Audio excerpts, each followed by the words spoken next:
श्री शिवाय नमस्तुभ्यम, हर हर महादेव। दोस्तों, जैसा हम सभी जानते हैं कि यह कार्तिक का पवित्र महीना चल रहा है, जो 17 अक्टूबर 2024 से प्रारंभ हुआ है और 15 नवंबर 2024 तक चलने वाला है। 15 नवंबर को कार्तिक माह की पूर्णिमा तिथि है।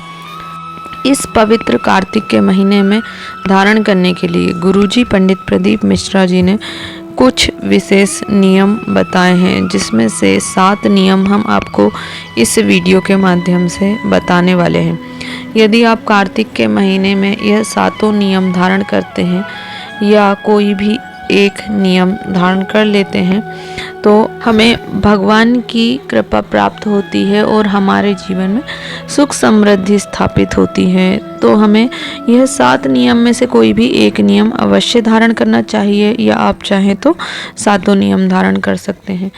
बढ़ते हैं सबसे पहले नियम की ओर, जो कि पहला नियम है दीपदान। हमें कार्तिक के महीने में दीपदान अवश्य करना चाहिए। यदि आपने अभी तक कोई भी नियम धारण नहीं किया है तो आप आज से ही कोई भी नियम एक धारण कर सकते हैं। हमें दीपदान करना है। दीपदान आप अपने घर के मंदिर में कर सकते हैं, शिव जी के मंदिर में कर सकते हैं, या कोई भी भगवान का मंदिर आपके आसपास हो, आप वहाँ पर दीपदान का नियम अवश्य बनाएं। या फिर आप कोई भी पवित्र पेड़ के नीचे दीपदान कर सकते हैं। बेलपत्र के, बड़ के, पीपल के वृक्ष के नीचे, आंवले के वृक्ष के नीचे, कोई भी पवित्र वृक्ष आपके आसपास हो या आपके घर में हो तो आप उसके नीचे एक दीपदान करने का नियम अवश्य बनाएं। तुलसी के नीचे आप दीपदान कर सकते हैं, या कोई भी जलाशय, नदी, तालाब आपके आसपास हैं तो आप उसके पास भी दीपदान करने का नियम बना सकते हैं। तो आपको यह एक नियम अवश्य धारण करना है। कार्तिक के महीने में दीपदान का विशेष महत्व होता है, तो आप एक दीपदान अवश्य करें प्रतिदिन। दूसरा नियम है तुलसी पूजन का नियम। कार्तिक के महीने में तुलसी पूजन का भी विशेष महत्व होता है, तो हमें कार्तिक के महीने में तुलसी पूजन अवश्य करना है।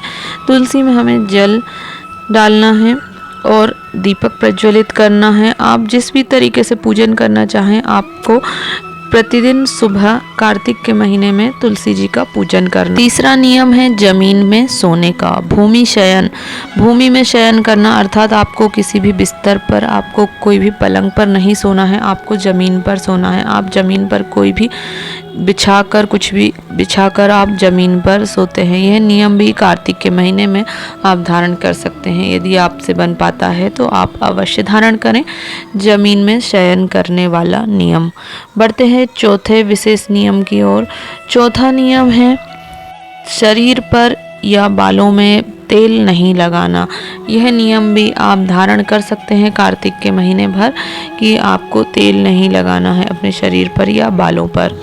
पांचवा नियम है दलहन का सेवन नहीं करना। किसी भी प्रकार की दालों का हमें इस महीने में सेवन नहीं करना है। यह नियम भी आप धारण कर सकते हैं। दालों का सेवन वर्जित माना जाता है कार्तिक के महीने में, इसलिए आप चाहें तो यह भी कर सकते हैं। आप एक महीने कार्तिक के महीने में दालों का सेवन बंद कर दें। बढ़ते हैं छठवें नियम की ओर। छठवां नियम है ब्रह्मचर्य व्रत का पालन करना। आप ब्रह्मचर्य व्रत का पालन कर सकते हैं कार्तिक के महीने में।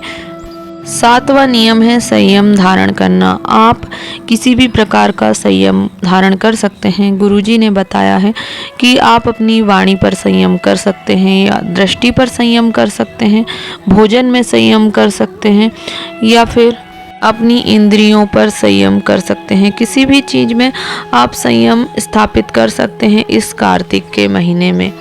आप कौन सा संयम धारण करना चाहते हैं वह आप कर सकते हैं। वाणी का संयम यदि आप धारण करते हैं तो आपको ध्यान रखना है कि आपको किसी से बुरा नहीं बोलना है, अपशब्द नहीं बोलने हैं।